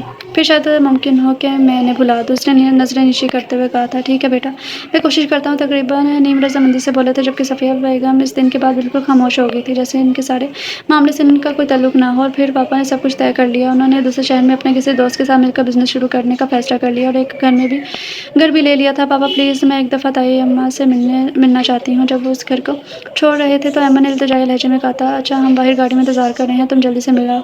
उन्हें इजाज़त दे दी। ताई अम्मा, हम ये शहर छोड़ कर जा रहे हैं। किस शहर? वो बोली थी। किस का जानने में किस का जानने में मैंने कोशिश नहीं की। इससे क्या फ़र्क पड़ता है जब रहना ही आप लोगों से दूर है। अमन ने बेतहाशा रोते हुए स्नन के गले लगते हुए कहा था, तुम्हारी माँ बहुत कमज़ोर औरत है, इसे थोड़ा सा मजबूत होना चाहिए था। ताया-जान ने इसके सर पर हाथ फेरते हुए कहा था, अमन भाई के लिए कुछ नहीं कहोगी? निदा ने इसके गले मिलते हुए पूछा था। इनसे कहना कि हो सके तो मुझे माफ़ कर दें और मुझे भूल जाएं। अमन ने रोते हुए जवाब दिया था और यूँ वो सबसे मिलकर गाड़ी में आकर बैठी थी और अब वो ये सोच रही थी कि इसने शहर छोड़ने का पापा को कह दिया था, मगर एक उम्मीद तो थी कि वहाँ राह चलते या कहीं आते जाते तो वो किसी की शक्ल तो नहीं देख सकती, मगर अब कुछ भी नहीं हो सकता था। सिर्फ हॉस्टल के जाकर इतना बिजी हो गया कि इसे घर कॉल करने की फुर्सत ही ना मिली थी। लेकिन लाहौर पहुंचते ही इसने अपने मोबाइल से मैसेज कर दिया था कि वो खैरियत से पहुंच गया है, फिक्र की कोई बात नहीं है, 2-3 दिन बाद वो खुद ही रब्ता कर लेगा। लेकिन वो नहीं जानता था इन 2-3 दिनों में इसके घर का शराजा बिखर जाएगा। वो तो लाहौर आंखों में बहुत से ख्वाब लिए मुतमिन होकर आया था, लेकिन तकरीबन एक हफ्ते बाद इसने अमन को फ़ोन किया तो उसका नंबर बन जा रहा था। बहुत दफ़ा कोशिश के बाद भी इससे रब्ता ना हो सका तो इसने परेशान होकर निदा से बात की, मगर निदा ने इसकी बात का सही तरह से जवाब न दिया। निदा के सही जवाब न देने पर इसे कुछ गड़बड़ महसूस हुई थी, क्योंकि कल रात जब इसने अपनी मम्मी से बात की तो इनके लहजे में भी बहुत उदासी थी। वो यही समझा कि इसके दूर आने पर अम्मी उदास होकर बात करनी है, इसलिए पहली फुर्सत में वीकेंड पर अपने घर आने की तैयारी की थी। इसके दिल में अनजाने से खदशे थे जैसे कुछ हुआ हो। अम्मी जान, निदा भाई सब कहाँ हैं और इतनी खामोशी क्यों है? सोहेब घर में दाखिल हुआ तो उसे एक उदासी खामोशी का एहसास हुआ था। अम्मी भाई आए हैं। निदा इसकी आवाज़ सुनकर बाहर आए और साथ अम्मी को भी आवाज़ दी थी, अस्सलाम वालेकुम अम्मी जान। सोहेब ने इनको देखकर सलाम किया और इनके गले मिलते हुए बोला था, वालेकुम सलाम मेरा बेटा, कैसा है? इन्होंने इसको ढेर सारा प्यार किया था। मैं तो ठीक हूँ, लेकिन अम्मी चचा के पोषण की तरफ और घर में इतनी खामोशी क्यों है? सुहेब करके उदासी से घबरा कर बोला था, कोई बात नहीं बेटा, और तुम बैठो। निता जाओ भाई के लिए खाना लेकर आओ, सफ़ा करके आया है, उन्होंने इसके आराम का ख्याल करते हुए कहा था। और आते ही से क्या बताते, प्लीज़ अम्मी आप मुझसे कोई बात छुपा रही हैं? सुहेब ने इनकी आवाज़ का बोझलपन महसूस करते हुए कहा था, मगर ज़ुबैदा खामोश रही। अच्छा आप ना बताएं, मैं खुद जाकर देखता हूँ। वो ये कहता उठ क्या रहा हुआ था, रुको बेटा, तुम्हारे चचा घर छोड़कर दूसरे शहर जा बसे हैं। बिलाखिर ज़ुबैदा बेगम ने इसे बता ही दिया था। क्या, कैसे, क्यों? हैरानगी से इसे झटका लगा था। इसके पूछने पर ज़ुबैदा बेगम ने इसे सारी बात बता दी थी कि इनकी बात सुनने के बाद वो इतना दिल बर्दाश्त हुआ कि अपने जज्बात पर काबू न रख सका। अपनी माँ के सामने वो बहुत ज़्यादा रोया था। ज़ुबैदा बेगम की बात सुनने के बाद वो अच्छा रोया था। सभी बेटा, तुम अमन की वजह से इतने उदास हुए हो ना? ज़ुबैदा बेगम इसकी माँ थी, फ़ौरन इसका दुख समझ गई थी। जी वो सिर्फ इतना ही कह सका, तुमने ये कैसे जान लिया कि तुम्हारी पसंदीदगी मुझसे छुपी रह सकती है? मुझे तो खुद वो बच्ची जान से ज़्यादा प्यारी थी। मैंने सोचा था शुएब की शादी पर तुम दोनों की मंगनी भी कर दूँगी, मगर खुदा को पता नहीं क्या मंज़ूर है। वो खुद इसके साथ मिलकर रोने लगी थी, मगर अम्मी आपने मुझे ये सब पहले क्यों नहीं बताया? शुएब ने इस्तग़फ़ार किया था, बेटा मैं तुम नहीं चाहती थी कि तुम इधर परेशान हो जाते। वो उदासी से बोली थी, मुझे भी गड़बड़ का एहसास हो रहा था इसलिए आ गया, मगर यहाँ आकर पता चला कि किस्मत का उल्ट चक्कर ही शुरू हो चुका है। अगर अम्मी चचा जान को जावेद मामू से क्या दुश्मनी है जिसका उन्होंने अपने इतना शदीद रद्द-ए-अमल दिखाया। ज़ोएब ने फिर से पूछा था, बस बेटा ये माज़ी की बातें हैं, इन्हें ना ही कुरेदा जाए तो अच्छा है। उन्होंने इसे टालना चाहा। प्लीज़ अम्मी आपके माज़ी के साथ हमारा मुस्तकबिल जुड़ गया है। अगर हम माज़ी का सिरा तलाश नहीं करेंगे तो हम दोनों भाइयों का मुस्तकबिल कैसे संवरेगा? वो तजस्सुस के मारे इल्तिजाई लहजे में बोला था। ज़ुबैदा बेगम ने इसकी तरफ बेबसी से देखा, मगर उसके चेहरे पर एक अज़म था। उन्होंने एक आह भरकर बोलना शुरू किया था, मैं और सफ़िया दोनों बहनें थे और जावेद हमारा बड़ा भाई था। तुम्हारे अब्बू और चचा दोनों हमारे सगे चचा के बेटे थे। मेरे चचा जान यानी कि तुम्हारे दादा ने मेरे अब्बू से जब मेरा रिश्ता सलमान के लिए मांगा तो साथ ही सफ़िया के लिए भी उस्मान के बारे में सवाल कर दिया था और उन्होंने हाँ कर दी, जाने बगैर कि इस बात में इनके बेटे उस्मान की मर्ज़ी शामिल है कि नहीं। खैर हम दोनों बहनें ब्याह के इस घर में आ गई थी। तुम्हारे अब्बू तो इस शादी से बहुत ज़्यादा खुश थे, मगर उस्मान सिर्फ बाप के कहने पर रज़ामंद हुआ था क्योंकि किसी और को पसंद करता था। हमारी शादी के बाद तुम्हारे दादा दादी नाना ने इकट्ठे हज पर चले जाने का प्रोग्राम बनाया और वो हज के लिए चले गए, मगर मना में खैमों को आग लगने की वजह से वो तीनों इधर ही वफ़ात पा गए। नानी तो तुम्हारे पहले ही वफ़ात हो चुकी थी। हम सब ने क़यामत बर्दाश्त की। उन्होंने दिनों शुएब पैदा हुआ तो जैसे सब में जीने की एक नई उम्मीद पैदा हुई थी, मगर सफ़िया की गोद अभी सूनी थी। उस्मान तो पहले ही इससे लापरवाह था, अब तो और भी खिंचा-खिंचा सा रहने लगा था। फिर 2 साल बाद तुम पैदा हुए तो उस्मान ने हंगामा मचा दिया कि शादी के इतने साल गुजरने के बाद सफ़िया की गोद हरी क्यों नहीं हुई। इसका चेकअप करवाया तो कुदरत की सितमज़रफ़ी देखो कि रिपोर्ट में आ गया कि वो बांझ है, इसके कभी औलाद नहीं हो सकती और बेचारी तो बिल्कुल दूर से गई थी। अब उस्मान उठने बैठते इसे बेऔलादी के ताने देने लगा, मगर एक दिन तो हद होगी कि उस्मान सफ़िया की किसी बात पर बिगड़ गया। उसे जावेद भाई के घर भेज दिया कि वो अब दूसरी शादी करेगा। मैंने और तुम्हारे अब्बू ने से वो समझाया, मगर वो ना माना। बिल आखिर जावेद को लाहौर से बुलाना पड़ा। क्या बात होगी उस्मान, क्यों तुम ऐसे कर रहे हो? जावेद ने पूछा था। मैं दूसरी शादी करना चाहता हूँ, मैं भी इंसान हूँ, मुझे भी औलाद की ख्वाहिश और ये औरत बांझ है। उस्मान ने नहायत सफाकी से जवाब दिया था, देखो उस्मान, सफ़िया तुम्हारी बीवी होने के नाते तुम्हारी चचाज़ाद भी है और रिश्ता तुम्हारे माँ बाप की खुशी से तय हुआ था और कुछ नहीं तो मेरे मरे हुए वालिदैन का और चचा का ही ख्याल कर लो। जावेद ने इसे समझाते हुए कहा था, ठीक है मैं इसे नहीं छोड़ता, मगर मैं अपने दिल की ख्वाहिश का क्या करूं जो औलाद के लिए मचलती है। ज़ुबैदा के बच्चे तुम्हारे पास हैं, ये तुम्हारी औलाद ही तो है, लेकिन ये अपने माँ बाप और भाभी को ही समझेंगे ना। मैं तो इनके लिए इनका चचा ही रहूँगा। उस्मान ने फिर नई तावील दी थी। अच्छा ठीक है, मेरी बीवी उम्मीद से है, मैं तुमसे ये वादा करता हूँ कि अल्लाह ने मुझे बेटा या बेटी जो भी नवाजा मैं तुम्हें दे दूँगा। तुम अडॉप्शन पेपर तैयार करवा लेना, मैं इन पर साइन करवा दूँगा। जावेद ने बहन का घर बचाने के लिए इसे अपनी औलाद सौंपी थी, मगर इसमें मेरी एक शर्त है, मुझे तुम्हारी हर शर्त मंजूर है। वो ये कि तुम्हारी औलाद लेने के बाद मैं और सफ़िया तुमसे कोई रब्ता नहीं रखेंगे, ताकि वो बच्चा बड़ा होने पर तुम लोगों की तरफ माइल ना हो और इसे कभी भी पता ना चले कि तुम इसके सगे वालिदैन हो। उस्मान ने अपनी चाल का आखिरी पत्ता फेंका था। मुझे अपनी बहन का घर बसाने की खातिर ये भी मंजूर है। जावेद ने इसकी तमाम बातें मान ली थी। तो ठीक है, जब आपके यहाँ बच्चा होगा तो सफ़िया और इस बच्चे को हमेशा के लिए भेज दीजिएगा और उसके बाद आप और हम अजनबी होंगे। उस्मान अपनी बात कहकर कमरे से चला गया था। ये क्या जावेद, तुमने सलमान बोले इस ज़िद्दी शख्स की खातिर अपनी औलाद की कुर्बानी देना चाहते हो? तुम्हारी बीवी क्या मान जाएगी? मैं इसे मना लूँगा क्योंकि मुझसे अपनी बहन के आंसू देखे नहीं चाहती और वैसे भी अल्लाह ने मुझे पहले ही एक बेटा और एक बेटी से नवाजा है, तो एक बच्चा मैं अपनी बहन को दे दूँगा। और रही ये बात है ना रब्ता ना रखने की, तो मैं ज़ुबैदा से सफ़िया की खैरियत मालूम कर लूँगा और अब वो अपने घर आबाद रहेगी तो मुझे सुकून रहेगा। कभी तो अल्लाह इस शख्स के दिल में रहम डालेगा। जावेद ने रोते हुए कहा था, इंशाल्लाह तुम्हारी कुर्बानी रायगा नहीं जाएगी। ज़ुबैदा ने आगे बढ़कर अपने भाई को हौसला दिया था। फिर 6 माह बाद अहमद पैदा हुई तो सफ़िया से लेकर हमेशा के लिए आ गई। ये तो अल्लाह ही जानता था कि जावेद ने भाभी को कैसे मनाया था, क्योंकि कोई माँ भी अपने जिगर का टुकड़ा किसी के हवाले खुशी से नहीं करती। ज़ुबैदा बेगम ने रोते हुए सारी बात शुएब को और निदा को बताती थी। तो उसका मतलब ये है कि अहमद जावेद मामू की बेटी है और चचा इसलिए रिश्ता नहीं करना चाह रहे कि शुएब भाई के रिश्ते से अहमद को असलियत का पता चल जाएगा। शुएब ने सोचते हुए कहा था, जी बेटा, हालांकि मैं जब कभी भी घर गई हूँ जावेद ने कभी अहमद का पूछा भी नहीं। इसने दिल पर पत्थर रख लिया है। अलबत्ता भाभी हर दफ़ा बड़ी उम्मीद और आस से अमन के बारे में पूछती हैं, इसलिए तो वो कभी आती नहीं कि अगर उन्होंने अमन को देख लिया तो माँ की ममता के आते मजबूर हो जाएंगी। ज़ुबैदा बेगम ने बताया था, अम्मी ये चचा जान की सबके साथ बहुत ज़्यादा अम्मी या चाचा जान की सबके साथ बहुत बड़ी ज़्यादती है और उन्हें एहसास ही नहीं है। इंशाल्लाह मैं इन्हें ढूँढने की कोशिश करूँगा और हम भाइयों की शादी मामू के घर ही करेंगे। शुएब एक अज़म के साथ बोला था, इनसे मिलो, ये ख़ाबर साहब हैं, ये इनके बड़े बेटे अहमद और ये इनका छोटा बेटा अशर। अहमद अपने पापा के साथ अपने बिज़नेस में है, जबकि अशर अभी पढ़ा है और ये ख़ाबर साहब की बेगम है। उस्मान साहब ने सफ़िया बेगम और अहमद से अपने नए बिज़नेस पार्टनर का तारुफ़ करवाया था और भाभी, ये मेरी बेटी अहमद और ये मेरी बेगम है सफ़िया। अस्सलाम वालेकुम आंटी। पापा के तारुफ़ करवाने पर अहमद ने इनको सलाम किया था। वालेकुम सलाम उस्मान भाई, आपकी बेटी तो बहुत मासूम और प्यारी है। इनके सलाम का जवाब देने के बाद इसे प्यार से गले लगाते हुए इनकी मिसेस ने कहा था, ये तो मामा ने मेरे दिल की बात कह दी। अशर ने इसी वक्त अहमद के कान में घुसकर कहा था, तो अहमद इसे घूर कर रह गया क्योंकि वह सबके सामने किसी कुछ भी नहीं कह सकता था। आइए बैठिए प्लीज़। आप सबको लेकर अंदर ड्राइंग रूम की तरफ चल दिए थे तो अहमद और सफ़िया भी इनके पीछे चाय का इंतज़ाम करने चली गई। आंटी, आपके बस 2 ही बेटे हैं, बेटी नहीं है। अहमद को मिसेस ख़ाबर बिल्कुल ताईजान की तरह ही शफ़ीक और नाइस लगी थी, इसलिए वो इनसे काफ़ी हद तक घुल-मिल गई थी। वरना तो अजनबी लोगों में जल्दी ही नर्वस हो जाया करती थी। अलबत्ता नर्वस वो अभी भी हो रही थी इनके बेटे अशर की नज़रों से, जो कि मुसलसल बोलती निगाहों से इसे देख रहा था, जबकि अहमद इसे ख़ासा डिसेंट और सोबर लगा था। हाँ बेटा, मेरे बस 2 ही बेटे हैं, लेकिन अब अल्लाह ने तुम्हारी सूरत में मुझे बेटी भी दे दी है। अब तो मेरे 2 बेटे और 1 बेटी हैं। उन्होंने एक बार फिर से अहमद से प्यार करते हुए कहा था, ये तो मामा ने मेरे दिल की बात कह दी। इनका बड़ा बेटा अहमद एकदम से बोला, वाकई मुझे अपनी बहन जैसी ही लगी है।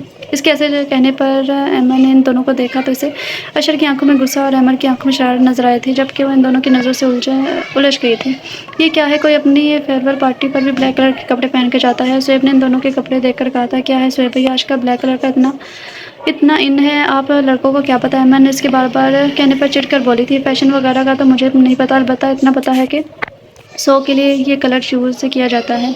इसने फिर से चिढ़ाया था, ये लोगों का अपना बनाया हुआ इमेज है, जबकि हकीकत में शौक लिबास से नहीं दिल से होता है। अब आप गाड़ी चलाएं, हमें कॉलेज से देर हो रही है। मैंने इसे खामोश करवाने के लिए तफसीली जवाब दिया था। अच्छा अहमद, एक बात कहूँ, शुएब को फिर शरारत सूझी थी। इन कपड़ों में तुम पूरी चुड़ैल लग रही हो। अच्छा, अच्छी बात है कि मैं चुड़ैल लग रही हूँ, हो सकता है कि मुझ पर कोई जिन ही आशिक हो जाए। मैंने इसकी शरारत को एंजॉय करते हुए कहा था। अच्छा तो ये बात है फिर, मेरा ख्याल है कि भाई से बड़ा यहाँ कोई जिन नहीं है। निता जो बड़ी देर से खामोश बैठी थी एकदम से बोली, जबकि शुएब ने इसके बात पर बेसाख्ता एक जानदार कहका लगाया था, जबकि अहमद तकरीबन उलझ गई थी कि निदा की इस बात का क्या मतलब है। अब इस बात का मतलब इसकी समझ में आया था, क्योंकि वही ब्लैक सूट पहन कर खावन अंकल के घर जा रही थी और अपने आप को शीशे में देखते हुए इसे बेसाख्ता अपनी फेयरवेल वाली पार्टी वाली रात याद आ गई थी। अमन बेटा, आप भी जाओ। उस्मान साहब की आवाज़ से इसका तसल्सल टूटा था तो वो आंसू साफ करती कमरे से बाहर निकल गई। सलमान साहब के घर में अजीब सी उदासी छा गई थी। निदा शुएब भी बिल्कुल खामोश हो गए थे। ताईजान तो अक्सर अब बीमार रहने लगे थे। इनकी एक ही ज़िद थी कि जब तक उस्मान का पता नहीं चलेगा वो अपने बेटे का रिश्ता नहीं करेंगे। जावेद साहब को भी जब पता चला तो उन्हें बहुत दुख हुआ था कि एक शख्स की ज़िद ने कैसे एक हंसते खेलते घराने को वीरान कर दिया था। इनका भी यही कहना था कि सफ़िया का कुछ पता चले तो आपस में रिश्ता भी कर लेंगे। शुएब को ताईजान ने ये कहकर वापस भेज दिया था कि तुम अभी अपनी तालीम पर तवज्जो दो। वो लाहौर तो आ गया था, मगर मुसलसल कोशिश में था कि किसी तरह चचा जान का पता चल जाए कि वो कहाँ गए हैं। अहमद अब अक्सर उस्मान साहब के घर आने जाने लगा था। वो अहमद को बिल्कुल अपनी छोटी बहनों की तरह ट्रीट करता था और वाकई इसकी आंखों की शराफत इस बात की गवाही देती थी। वो अहमद को सगी बहन की तरह समझता था। वो अक्सर नोट करता था कि सफ़िया आंटी और अहमद बहुत उदास रहती हैं। इसने सोच लिया था कि वो इस उदासी की वजह जानकर रहेगा। अस्सलाम वालेकुम aunty and my young sister, कैसी हो? और क्या सोचा जा रहा है? अमन ने अंदर आते हुए इन दोनों को देखते पूछा था। अमन सामने टीवी पर नज़र जमाए किसी और ही ख्याल में गुम थी। अस्सलाम वालेकुम अमर भाई, आप कब आए? इसने अमर की बात पर चौंक कर देखा तो उसके पास ही खड़ा था। मैं बस जब तुम किसी दूसरे जजीरे की सैर कर रही थी, शरारत से बोला था। बैठो अमर बेटा, मैं चाय लेकर आती हूँ। सफ़िया बेगम ने इसे बैठने का कहा और वो चाय बनाने चलेगी। अच्छा बताओ, क्या सोच रही थी? अमर ने फिर से पूछा था अपने गुजरे हुए कल के बारे में, जब हम मिलकर ताया अबू के साथ रहते थे। और आहिस्ता से अमर ने सब कुछ अमर को बता दिया, यहाँ तक कि इसने अपने और सोहेब के बारे में भी बता दिया। लेकिन एक बात समझ में नहीं आई कि अंकल का रवैया जावेद अंकल के साथ इतना शदीद क्यों था। सारी बात सुनने के बाद अहमद बोला था, इसका जवाब मैं देती हूँ। सफ़िया बेगम भी आकर उनके पास बैठ गई थी। पता नहीं क्यों आज मुझे लग रहा है कि मेरा दिल दर्द से भर गया है। आज मैं इस बोझ को अपने अंदर संभाल नहीं सकती। बात असल में ये है कि जावेद मेरे बड़े भाई हैं और अमन इनकी बेटी है। मेरे यहाँ औलाद नहीं थी। और अपनी बात के अख्ताम पर सफ़िया बेगम की हिचकियाँ से रोने लगी थी, जैसे ही बरसों पहले जो आंसू उन्होंने रोके हुए थे, आज इन आंसुओं का बंद टूट गया था। हैरत की बात है कि जिस शख्स ने इन्हें अपनी औलाद सौंप दी थी, इन्हें अपनी बहन से कभी ना मिलने की कसम खा ली, इस शख्स ने इनकी कुर्बानी का ये सिला दिया। अहमद तो अंकल के रद्द-ए-अमल पर हैरान था। अहमद को जैसे सख्ता सा हो गया था जान के कि जिस शख्स को वो सारी ज़िंदगी अपना बाप समझती रही इसका कुछ नहीं लगता, और जिस जावेद अंकल को अपना आइडियल मानती थी। और वो सोचती थी कि काश पापा भी जावेद अंकल जैसे हंसमुख, मिलनसार और हर किसी को अपना बनाने वाले होते वो वही असल में इनके बाप थे और इसने आज तक अपनी जन्म देने वाली माँ की तस्वीर के अलावा देखा ही नहीं था। और इसके भाई की शादी भी हो गई और वो दूसरे शहर इन रिश्तों से इन खुशियों से अनजान थी। आंटी प्लीज़ आप चुप कर जाएं, ये ले पानी पिए। अमन कर सकता तो अहमद भाई की आवाज़ से टूटा था जो रोती हुई सफ़िया बेगम को चुप करवा रहा था। एकदम से अमर को इस औरत पर ढेर सारा प्यार आया था जिससे इसका खून का रिश्ता था और जिसने अपने घर के लिए इतनी अजीम कुर्बानी दी थी। सिर्फ एक बच्चे की खातिर अपने प्यारे भाई अपने मेके से रूठी रही और कभी इसकी ज़ुबान पर हर्फ शिकायत नहीं आया था। वो भागकर सफ़िया बेगम से लिपट गई थी। प्लीज़ मामा का खामोश हो जाए, मैं कल भी आपकी बेटी थी और आज भी आपकी ही बेटी हूँ। पालने वाली माँ का दर्जा जन्म देने वाली माँ से ज़्यादा होता है। मैं भी कभी आपकी तरह जावेद अंकल का नाम ज़ुबान पर नहीं लाऊंगी। अहमद ने इनसे ज़्यादा जैसे खुद को तसल्ली दी थी। अहमद इस दिन अहमद से तायाजान वगैरह के तमाम कॉन्टैक्ट नंबर लेकर आया था और अब वो ये सोच रहा था कि कैसे इन तमाम बिछड़े हुए को मिला है, क्योंकि इस दिन से अमन और आंटी के आंसू मुसलसल से बेचैन कर रहे थे और वो चाहता था कि वो जल्द से जल्द अमन और आंटी के होंठों पर मुस्कुराहट सजा दे। बिल आखिर वो एक नतीजे पर पहुंच गया था। इधर दूसरी तरफ अहमद और सफ़िया बेगम से दिल की बात कहकर जैसे अंदर से हल्की फुल्की हो गई थी, मगर इनके इस बात से उस्मान साहब को कोई शक ना गुजरे और सफ़िया बेगम की इतनी सालों की कुर्बानी ज़ाया ना हो, वो नॉर्मल रही। हाँ, अलबत्ता जब से अहमद को इस बात का इल्म हुआ था वो तन्हाई में ज़रूर अपने जन्म देने वाले माँ बाप के बारे में सोचती थी। अगर वो इनसे के घर में होती तो इससे इनसे क्या इतना प्यार मिलता या वो इतनी आज़ाइशात में पलती। लेकिन साथ ही इसकी सोच अगर उस वेब की तरफ मुड़ जाता था। अगर वो लाहौर रहती और तायाजान और बाकी सबके साथ ना रहती तो इसके दामन में सुहेब की मोहब्बत के फूल ना होते और इसे निदा जैसी दोस्त बहन ना मिलती, ताईजान की शफ़क़त और सबसे बढ़कर ये कि इसे सफ़िया बेगम जैसी माँ ना मिलती जिसने इसकी इतनी अच्छी तरबियत की थी कि हर तरह के हालात का मुकाबला सब्र और हिम्मत से करने का सिखाया था। और अब तो इसने अहमद भाई के कहने पर यूनी में एडमिशन ले लिया था ताकि वो अपनी ग्रेजुएशन मुकम्मल कर ले। उस लड़की की वजह से इसका दिल भी बहल गया था। ये अब क्या कह रहे हैं खबर साहब? उस्मान साहब ने बेहद हैरानगी से इनकी सिम देखा था जिन्होंने एकदम से उस्मान साहब से अपना बिजनेस अलहदा करने को कहा था। मैं मजबूर हूँ उस्मान, मेरे बेटे अहमद का मिजाज तुमसे सेट नहीं हो रहा। वो ऐसा चाहता है और मुझे अपने कारोबार को तरक्की देने के लिए कदम उठाना पड़ा। उन्होंने अपनी मजबूरी बताई थी। हाँ, ये तो मैं महसूस कर रहा था कि अहमद का रवैया मेरे साथ कुछ बदला बदला सा है। तो ये बात मुझसे करता कैसे मुझसे जो भी शिकायत थी मैं इसकी शिकायत दूर कर देता। उस्मान साहब हारे हुए लहजे में बोले थे। बस उस्मान बाज़-औक़ात औलाद की खुशी आज़माइश में डाल देती है। तुम मुझसे बदगुमान ना हो। ख़ावर सामने नहायत शर्मिंदगी से बोले थे। इट्स ओके ख़ावर, तुम अपने वकील से बात कर लेना। जो मेरा हिस्सा बनता है मुझे बता देना। वो अब सख्ती से चल दिए थे। ये मेरे साथ आज क्या हो गया? मैं तो लोगों को किसी काबिल ना जानता था जिनमें जावेद, सफ़िया, भाई साहब, भाभी सब शामिल थे और वो सब मुझसे बेइंतहा प्यार करने वाले थे और मैं हमेशा इनके प्यार को ठुकराने वाला एक बात भूल गया था कि दुनिया माँ का फ़ाती अमल है। यहाँ जो आज बोया कल वही काटोगे और मैंने हमेशा प्यार के पौधों को उखाड़ के नफ़रत के बीज बोए हैं। तो ठीक है, बदले में मुझे ही नफ़रत मिलनी थी और नफ़रत भी किसकी? अहमद की, जिसे देखकर मैं हमेशा सोचता था कि अगर मेरा भी कोई बेटा होता तो अहमद जैसा ही होता। और आज इसी बेटे जैसे लड़के ने मुझे ठुकरा दिया कि मैं इसके मिजाज के साथ सेट नहीं होता। भाभी ने हमेशा मुझसे कहा कि शुएब और सुहेब तुम्हारे ही बेटे हैं और मैंने कभी चचा के रिश्ते के अलावा इन पर कभी नज़र नहीं डाली। अपने खून के रिश्तों को छोड़कर गैरों को गले लगाया। अपने बाप जैसे भाई के साथ बदतमीज़ी की और इनकी औलाद की खुशी को अपनी ज़िद की भीड़ चढ़ा दिया। पता नहीं उन्होंने शुएब की मंगनी की भी होगी या नहीं, लेकिन मुश्किल है क्योंकि भाभी हमेशा से दूसरों का ख्याल रखने वाली हैं। वो इसी आस में होंगी कि उस्मान आएगा और सब कुछ ठीक हो जाएगा। उस्मान साहब आज खुद एहतसाबी के अमल से गुजर रहे थे और वह आज अपने ज़मीर की अदालत में खड़े थे। और ये होता है कि हर इंसान पर एक वक्त आता है कि इसे इसके ज़मीर के रूबरू खड़े होकर अपने हर अमल का जवाब देना होता है। और इनका ज़मीर आज जाग गया था और वह शर्मिंदगी से अपने सवालों के जवाब के नज़र कतराते रहे थे। खैरियत है, आज आप जल्दी आ गए? सफ़िया ने उस्मान साहब को इतनी जल्दी आता देखकर पूछा था। हाँ, वो तुम कमरे में आओ, मुझे ज़रूरी बात करनी है, वो कहकर अंदर की जानिब चले गए थे। जी सफ़िया, मुझे तुमसे एक ज़रूरी बात करनी है, लेकिन तुम पहले मेरी पूरी बात सुनना फिर कुछ कहना। आप कहिए, मैं सुन रही हूँ। सफ़िया बेगम के दिल में अजीब वसवसे आए थे। ये बताओ कि तुम्हारे दिल में मेरे लिए नफ़रत है या मोहब्बत? अगर नफ़रत है तो कितनी और अगर मोहब्बत है तो कितनी? उस्मान, आप कैसी बातें कर रहे हैं? नफ़रत का तो कोई सवाल पैदा नहीं होता और मोहब्बत आप पर मेरी जान भी कुर्बान हो जाए तो ये भी कम है। सफ़िया बेगम ने ठोस लहजे में कहा था। क्यों तुम मुझसे नफ़रत नहीं करती? मैंने तुम्हारा भाई छीना, तुम्हें तुम्हारी बहन से दूर किया, सारी ज़िंदगी तुम्हें किसी काबिल ना समझा, फिर क्यों तुम मुझसे नफ़रत नहीं करती? अब उस्मान साहब के ज़ब्त का बंधन टूट गया था, इसलिए कि उस्मान साहब, आपने एक बांझ औरत को अपनी बीवी का ओहदा दिया, इसका हक ना छीना। और मेरा भाई मेरे से दूर तो ना था, इसकी निशानी इसका खून। हमारी अमन हमारे पास थी और आपने अमन से हर दर्जा प्यार किया था। मुझे कभी ये एहसास भी नहीं हुआ कि इसका हकीकी बाप आप नहीं, जावेद हैं। और बहन से तो मैं अब दूर हुई हूँ, तो मैंने सोच लिया है कि ऐसा भी होता है कि बेटी रुखसत होकर अपने घरवालों से दूर चली जाती है, तो मेरी भी रुखसती अब हुई है। इसलिए प्लीज़ आप दिल में कोई मलाल ना लाएँ। प्लीज़ मुझे बताएँ कि आप ये सब क्यों पूछ रहे हैं? आज आप इतने दिल बर्दाश्त क्यों हो रहे हैं? वो परेशानी से पूछ रही थी, सफ़िया मुझे माफ़ कर दो, तुम इतने बड़े दिल की मालिक हो और मैं कितना स कमज़ोर इंसान हूँ। आज ख़ावर ने कहा है कि मैं अपने बिज़नेस का कोई और बंदोबस्त कर लूँ कि अहमद का मिज़ाज मेरे से नहीं मिलता। जबकि अपने दिल को चोट लगती है तो दूसरों की चोट का अंदाज़ा होता है, और मेरे दिल को भी ऐसी ही चोट लगी है कि मुझे एहसास हो गया कि अपने अपने होते हैं और गैर-गैर। अब मुझे ख़्याल आया कि भाई साहब के साथ बिज़नेस में बँटवारा करते हुए मैंने एक लम्हे के लिए भी ना सोचा कि मेरे चले जाने के बाद वो कैसे अपने बिज़नेस को सेट करेंगे, क्योंकि शुएब के पास इतना तजर्बा नहीं था। लेकिन इस वक़्त मेरी आँखों पर नफ़रत की पट्टी बंधी हुई थी और कुछ अरसे से चौधरी जमील मुसलसल भाई साहब और शुएब के बारे में बहका रहा था। शैतान का वार चल गया और मैंने गुस्से में इतना बड़ा फ़ैसला कर लिया। लेकिन अब मैं सोच रहा हूँ कि शहर में ख़ावर की वजह से मेरी वाक़फ़ियत थी।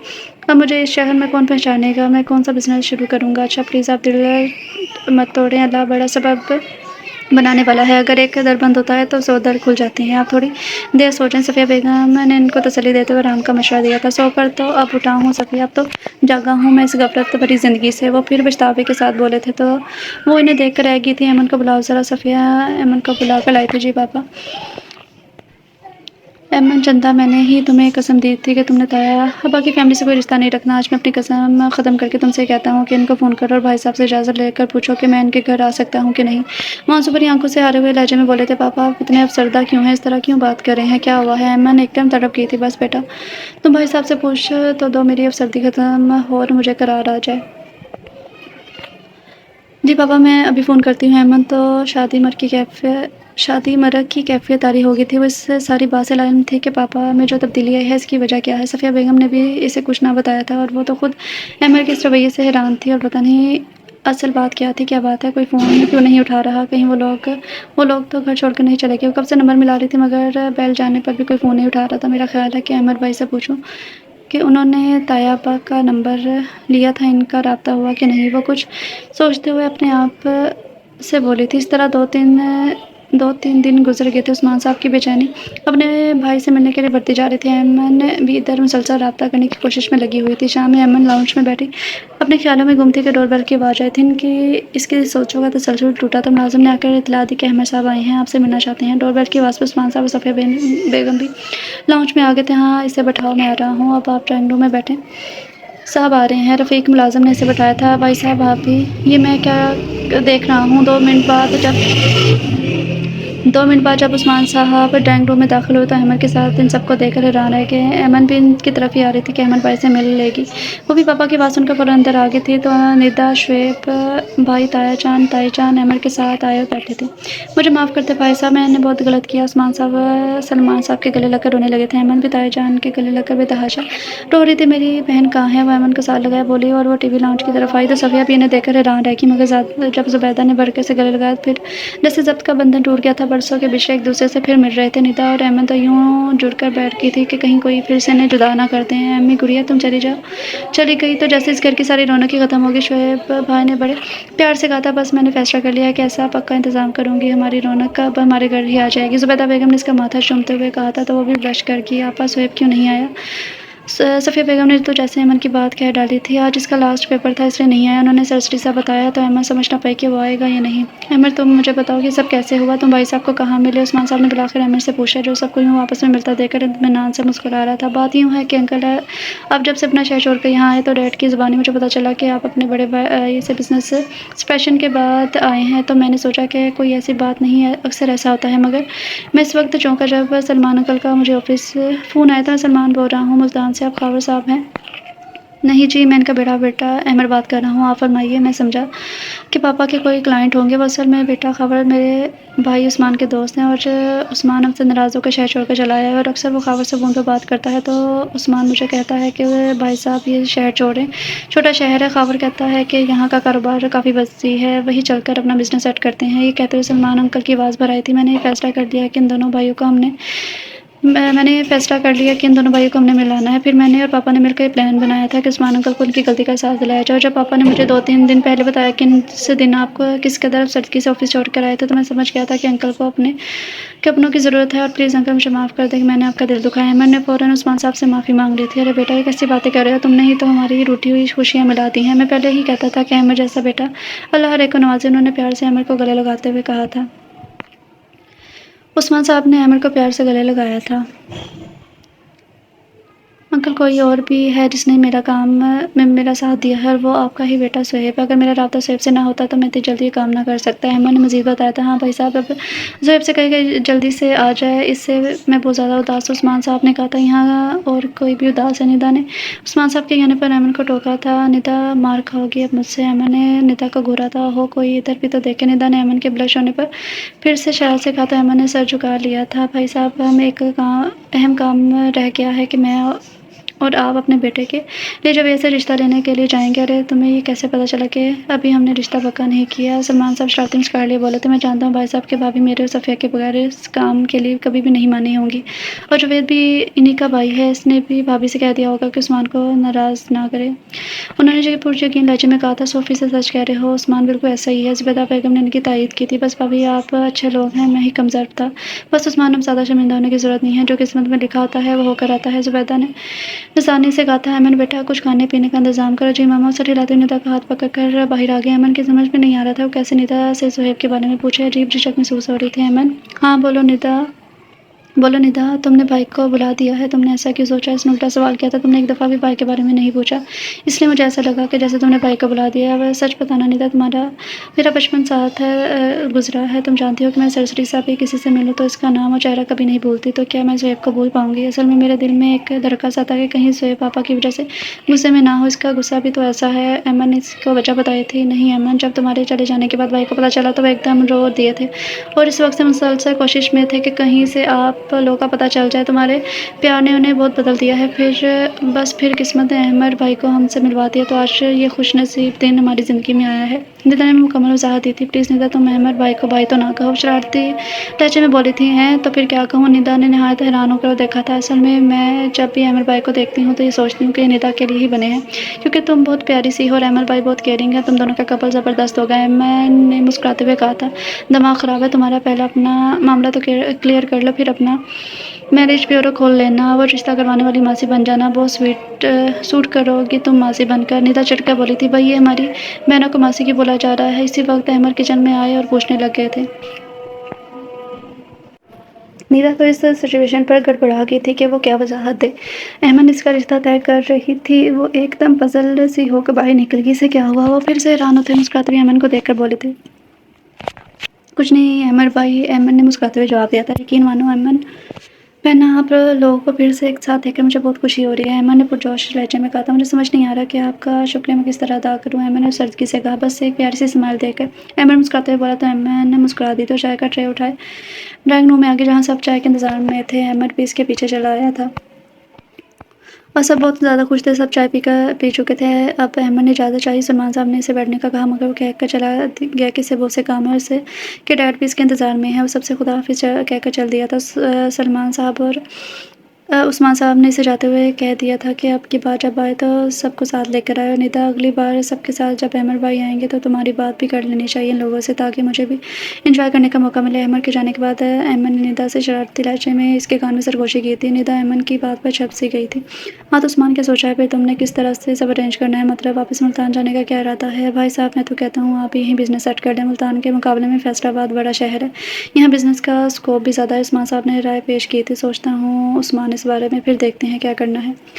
इससे ऐसा लग रहा था जैसे वो फूलों की वादियों में आ गया। हर तरफ फूल ही फूल थे। वो भी गुलाब के फूलों की खुशबू ने जैसे हवा का मुअत्तर कर दिया था। इसे ऐसा महसूस हुआ था जैसे वो फूलों की वादियों में तन्हा नहीं बल्कि सोएब इसके साथ और इसका हाथ थामे हो।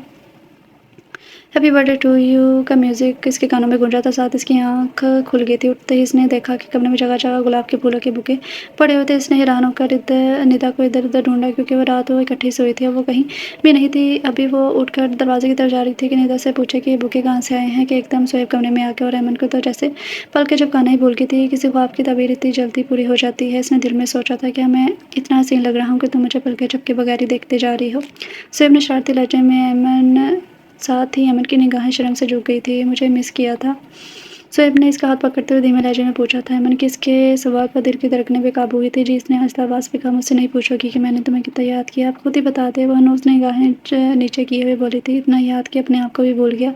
पता है अमन, जब मैं लाहौर गया था तो मुझे लगा था कि मैं अपनी कोई बहुत कीमती चीज़ से छोड़ आया हूँ। तुमसे रब्ता ना हुआ तो वीकेंड पर घर आया तो अम्मी ने बताया कि तुम लोग यहाँ से किसी दूसरे शहर चले गए हो और कुछ पता नहीं कि कहाँ हो। और इस वक्त तो ऐसा लगा कि मेरे दिल की धड़कनें रुक जाएंगी। बहुत बेबसी महसूस हुई थी कि मैं तुम्हें कहाँ तलाश करूँ। कुछ भी ऐसा अच्छा नहीं लग रहा था कि हत्ता कि मुझे अपनी पढ़ाई भी की भी परवाह नहीं थी, कि जो कि मेरा एम था। मगर शोएब भाई और अम्मी ने मुझे बहुत हौसला दिया। वो लाहौर ना हो, तुम वापस से जाओ, अपनी तालीम जारी रखो, साथ में तलाश भी, लेकिन तुम कहीं ना मिले। एक दिन तो मैं नमाज में अपने अल्लाह के सामने रो दिया था। फिर अगले दिन मेरे मोबाइल पर अहमद की कॉल आई। अहमद, तुम यकीन मानो वो कॉल नहीं मेरी ज़िंदगी थी। बस फिर अहमद और मैंने मिलकर ये सब प्लान किया और अल्लाह की मदद से तुम मुझे मिल गई। सोएब ने तफसीलन बताया था। इतने बेचैन थे तो सबके साथ क्यों नहीं आया आप? अहमद ने शिकवा किया था। सोएब को इसके शिकवे करने पर दिल ही दिल में खुशी महसूस हुई थी।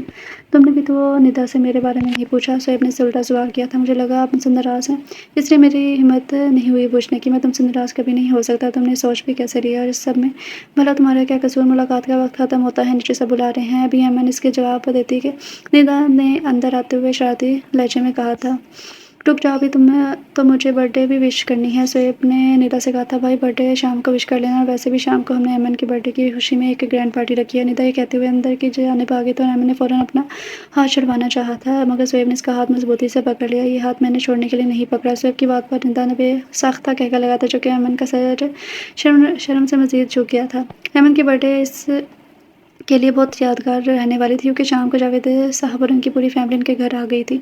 जावेद साहब ने शफ़क़त से आगे बढ़कर अमन और सफ़िया बेगम को अपने साथ लगाया। अमन पहले तो झिझकी, वो आगे नहीं बढ़ी थी, तो उस्मान साहब ने इसका हाथ पकड़कर इसको जावेद साहब के करीब किया और कहा कि अपने अब्बू से मिलो बेटा, मैं तुम्हारा पापा हूँ और ये तुम्हारे अब्बू हैं, तुम हम दोनों की बेटी हो। उस्मान साहब के कहते ही अमन जावेद साहब के गले लगते ही रो पड़ी थी, और साथ ही जावेद साहब भी रो दिए थे। उस्मान साहब ने अमन के सर पर प्यार दिया, उसे कहा कि बेटा अपनी अम्मी से भी मिलो। साथ ही उस्मान आंटी ने इसे अपने गले लगाया था। इसे बहुत प्यार कर रही थी, जैसे अपने मन की प्यास बुझा रही हूँ। तबिंदा आपी और वसीम भाई भी इससे बहुत प्यार से मिले थे। तबिंदा आपी तो इसे बहुत ही प्यारी लगी थी। अल्लाह ताला शुक्र है कि आज हमारी फैमिली की खुशियाँ मुकम्मल हो गई हैं, जो कि अधूरी रह गई थी। सलमान साहब ने अल्लाह का शुक्र अदा करते हुए कहा, तो सबने इनकी तारीफ की थी। सफ़िया बेगम तो आज बहुत ज़्यादा पुरसकून थी। खुशी इनके चेहरे पर नुमाया थी, और वो भी अल्लाह का शुक्र अदा कर रही थी कि अल्लाह ने इनके सब्र का फल बहुत अच्छा दिया था। तबिंदा आपी, अमन, निदा और फ़िज़ा भाभी शाम के फंक्शन के बारे में डिस्कस कर रही थी कि अचानक से डोर बेल हुई थी। थोड़ी देर बाद खबर साहब अपनी फैमिली के साथ अंदर आते दिखाई दिए थे, जैसे महफिल की रौनक तो और दुगनी हो गई थी। अमर की एंट्री पर अमन ने निदा को शरारत से देखा, तो निदा ने अपनी खपत मिटाने के लिए पास पड़ा कुशन अमन को दे मारा था, तो अमन हंस पड़ी थी। तबिंदा आपी ने इनको इस तरह हंसता देखा तो हल्के से अमन से इस सब की वजह पूछी थी। असल में आप ही निदा मेरी भाभी बनेगी।